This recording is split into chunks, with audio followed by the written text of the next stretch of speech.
السلام عليكم ورحمه الله تعالى وبركاته. كي دايرين البنات؟ لاباس عليكم بخير واموركم مزيانه؟ نتمنى يا ربي يلقاكم هذا الفيديو في احسن الاحوال. فيديو جديد ونهار جديد وروتين جديد ووصفه جديده ان شاء الله.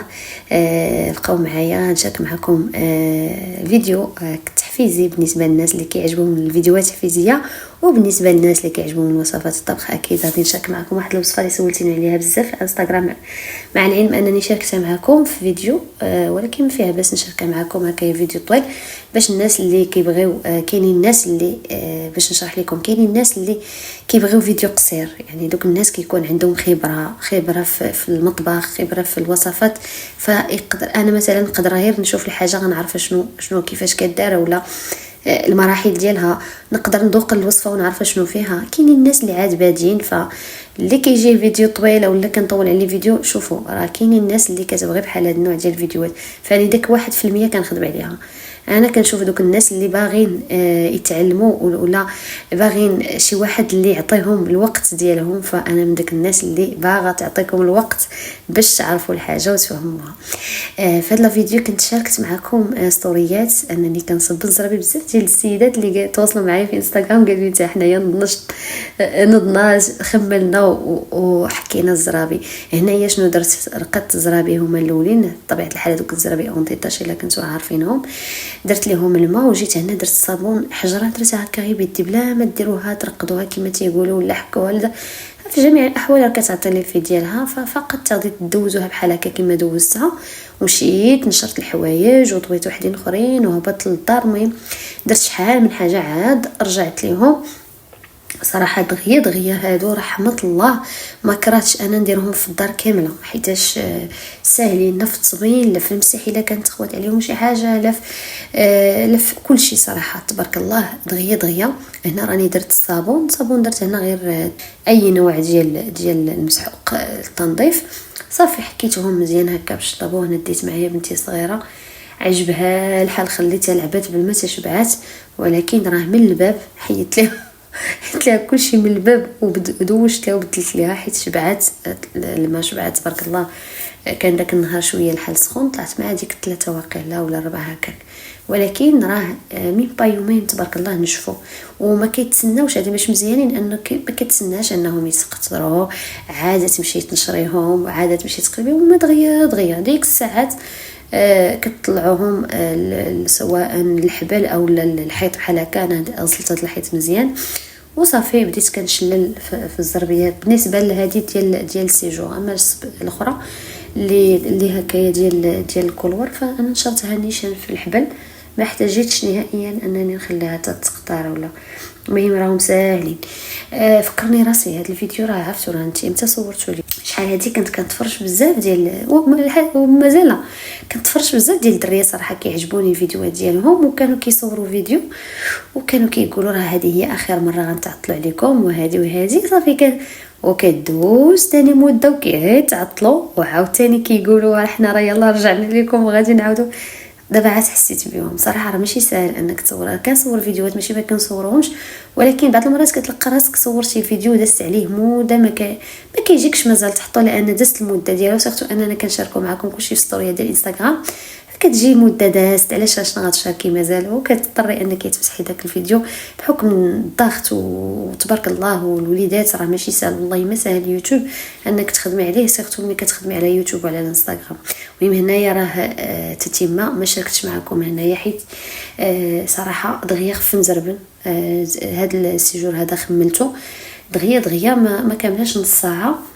جريت الفوتيات وجفيت تحت منهم، درت لاسبيراتور. المهم البنات اللي عندي في انستغرام، على ذكر انستغرام الناس اللي باقي ما دخلوش عندي، مرحبا بكم عندي في انستغرام ديالي بيوتي كوكي بيوتيفل. مرحبا بالناس كاملين، كنشارك معكم اليوميات ديالي وكنشارك معكم داكشي اللي ما كنقدرش نشاركو في يوتيوب. فهنا دوزت على الشرجم. المهم تخميله دغيا لان هذا البيت كنجلسوا فيه.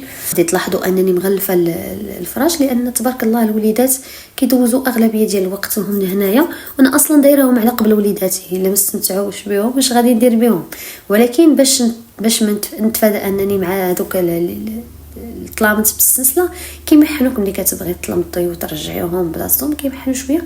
فالا كانوا هاد المينطات ولا لي زور ولا هادوك لي بروتيج حتى هما راه كيتباعوا دابا، انا خلاص كندير غير هكا لي زار ولا منطط هادو الخفاف كنديرهم كيتوسخوا وكنشونجيهم بوحدين اخرين.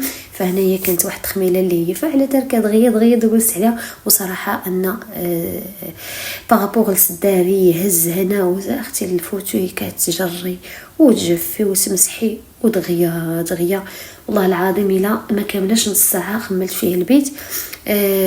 ودرت لاسبيغاتور بالنسبه للجناب ديال الفوتوي وداكشي اللي تفرتيت مع تبارك الله الوليدات بلاصه فين كيتحركوا راه كيولي كله تفرتيت. هنايا راه ما جا فين نفرش الزربيه وكانوا كيلعبوا حدايا حتى كلها تفرتيت ما شاء الله.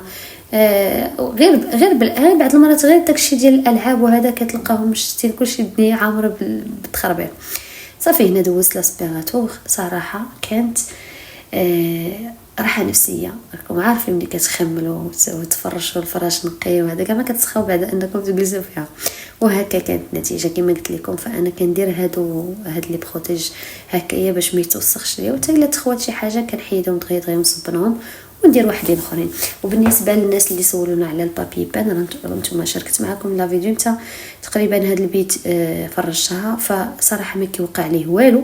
الا بنت لكم البلاصه فين ملاصق اشنو كديروا؟ كتكون عندكم ديجا ديك لاكول اللي لصقتوا به البابي بان في الحيط، كتكون ديجا عندكم كتولي بحال غبره. هي شويه غاليه هذه لان كاينه واحده اخرى مي هذه اللي كتكون غبره هي احسن. كتخلطوها بشويه الماء كتهزوا شي زويف البلاصه اللي بانت لكم هكا تهزات حيدات من الحيط كديروا ليها وكتعاود ترجع للبلاصه. صراحه رحمه الله. وهنايا جيت باش نشارك معكم هاد العصير اولا ديتوكس. بزاف ديال البنات اللي صيفطوا لي في انستغرام عافاك شنو كديري فيه. صراحه هذا شنقول لكم والله العظيم راه ملي تكونوا مرض اولا كتحسوا براسكم مهلوكين في سيرتو انا دازت عليه واحد المرضى خايبه صراحه راه وليت هو اللي كندور نشرب ما الماكله ما عندي منين ندوز والسخانه وتبوريشه ما شكيت عليكم. الله يشافي الجميع صراحه راه احسن ديتوكس ممكن ديروه. بالنسبه هنايا عندكم جوج الاختيار. عندكم بعدا المكونات عندكم خيار جوج ولا ثلاثه ولا شحال ما بغيتو زعما على حسب العدد ديال الافراد. المكونات على حسب الافراد الاسره. الا كنتو غير جوج الناس راه يقدوكم خياره وليمونه. الا كنتو اكثر من جوج الناس راه غديروا جوج خيارات مع جوج ليمونات لان هو احسن يكون خفيف ما يكونش ثقيل بزاف. هنايا بغيتوه هكايا غير بالنسبه للناس اللي عندهم سخانه ولا بغيتوه في الصيف يكون منعش فكديروا الوريقات ديال النعناع. بغيتوه كشي حاجه كتصفي الجسم ديالكم انكم تداوموه يوميا فغادي ديروا بلاصه النعناع غادي ديروا المعدنوس. انا بالنسبه لي كنديرهم بجوج، مرات كندير معدنوس مرات كندير نعناع. مي هذا النعناع درتو الفيامات اللي كانت فيها السخانه صراحه زوين. الناس اللي كتكون هكايا المناعه ديالهم ضعيفه وخا كياخذوا الادويه كيبغيو يعاونوا ف احسن حاجه. وحتى فاش تكونوا صحاح راه هذا كيزيد يعاونكم فاش تصفيو الجسم ديالكم من السموم. هنايا عندي كما قلت لكم جوج خيارات كنغسلهم مزيان. داك القشره ديالهم كنغسل مزيان يعني ملي نقول كنغسل راه كندير شي بونشه هكا ولا شي حاجه خاصه بالخضره كنقي بها ديك القشره مزيان اكيد بالماء والخل. ومن بعد كنقشر غير باش ما تجينيش عاوتاني فيها القشره كثيره كندير نص هكا ونص هكا. بالنسبه لهذا الليمون والله الا خديتو البنات غير ب2 دراهم الكيلو. هادي تلاحظوا انني هنايا دقتو نشوف واش حامض ولا لا. صراحه ما حامضش وما حلوش عاوتاني بزاف المهم ديال العصير ديال العصير باش نشرح لكم هو هذاك. كنديروا جوج الخيارات مقطعين وكنديروا جوج ليمونات بغيتو ديروا فيه شويه ديال القشره ديال الليمون لكم اختيار. وكنديروا النعناع. وهنايا في الاخير غادي نضيف طريفات ديال التفاح غير حيت عندي هذيك التفاحه مقشره مقطعه النص يعني داك الطريف غادي غير يطيح درتو معاه. بغيتو ديروا معاه التفاحه ديروها ما بغيتوش ماشي ضروري انه يكون تفاح.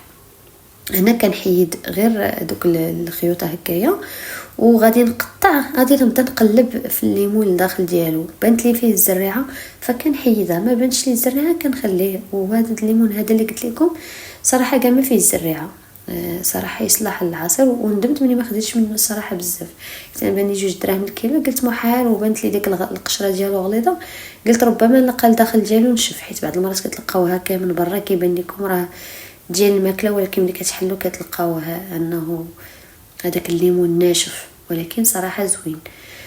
صافي كتقطعوا الخيار كما بغيتو تقطعوه دوائر طوال، بغيتو تقطعوه غليظ، راه كلشي غادي يطحن في الميكسور.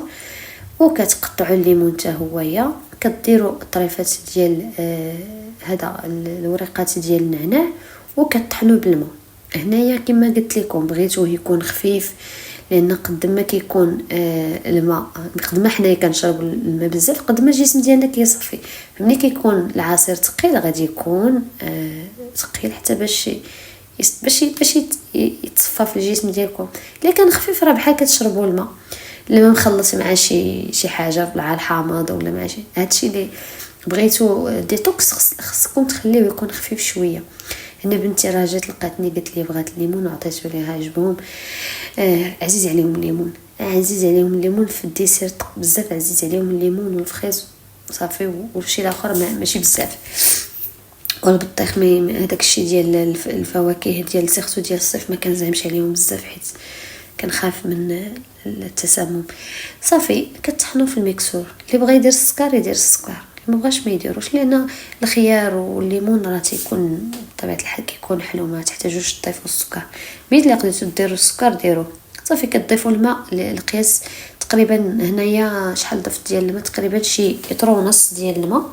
ولكن في الاول ما ديروش الماء، ما ديروش الماء بزاف، باش هكا دائما فاش تبغيو تصاوبوا شي عصير ولا تبغيو تصاوبوا شي حاجه، منين تبغيو تطحنوا شي حاجه فيها شي حاجه ديال العصير، ولا المهم بغيتو شي حاجه تطحن لكم مزيان، حيت الميكسور باش ما يدورش عاوتاني في الخو، ما تقللوش الماء وفي نفس الوقت ما تكثروش الماء.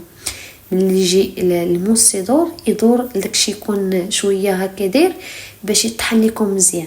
عاد كتبقاو تزيدوا الماء شويه بشويه. هانتوما غادي تلاحظوا شحال ديال الماء درت هنايا، تقريبا الربع ديال الميكسور. وغادي نطحن حتى يبان لي الخليط طحن مزيان. عاد غادي نضيف التتمه ديال الكماله ديال الماء باش هكايا الخليط طحن ليا مزيان. وديك الساعات نضيف الماء القياس اللي بغيتو. هنايا هاد الطريفات ديال التفاح اللي قلت لكم غير باش ما تخسرش، مي الا ما بغيتوش تضيفوا راه ماشي ضروري يكون فيه هاد التفاح هذا. وصافي فضلا وليس امرا، ما تنساونيش من اللي يجي والبارطاج مع الناس اللي بغيتو، اللي كتعرفوا انهم كيعجبوا هاد النوع ديال الفيديوهات. وان شاء الله نتلاقاو. وهذه هي الوصفه ديالنا. ها كيفاش كيجي العصير. في الاول كيخلي داك الكشكوش يوميا. انا شاركت معكم اليوم فاش يلا طحنتو، وغنشارك معكم الغد ليه فاش خليتو. راه ما كيوقع لي حتى شي حاجه الا بات في الثلاجه، راه تقدروا تستعملوه الغد ليه ماشي مشكل، غير تسدوا القرعه مزيان. في الفيديو الجاي اكيد ما غاديش نقول لكم قريب، ولكن وقت ما لقيت الفرصه اكيد انني غادي نحط لكم فيديوهات. والناس اللي عاد دخلوا لقناتي مرحبا بكم والف مرحبا. الناس اللي قدام شكرا لكم بزاف على لي كومونتير زوينه ديالكم، وشكرا لكم على الدعم ديالكم وعلى اي حاجه زوينه كديروها في حقي ولا كتقولوها في حقي. الله يخطيكم عليا. ونتمنى يا رب ان شاء الله عائلتنا تكبر، وان شاء الله تعجبكم المحتوى. بالنسبه للعصير كما قلت لكم راه كيجي حتى في الغد ليه، راه ما كيتبدلش اللون ديالو كيبقى كما هو. وهكا كانت الفيديو ديالنا. شكرا لكم بزاف، نتلاقاو في فيديو جاي ان شاء الله. بسلامه عليكم.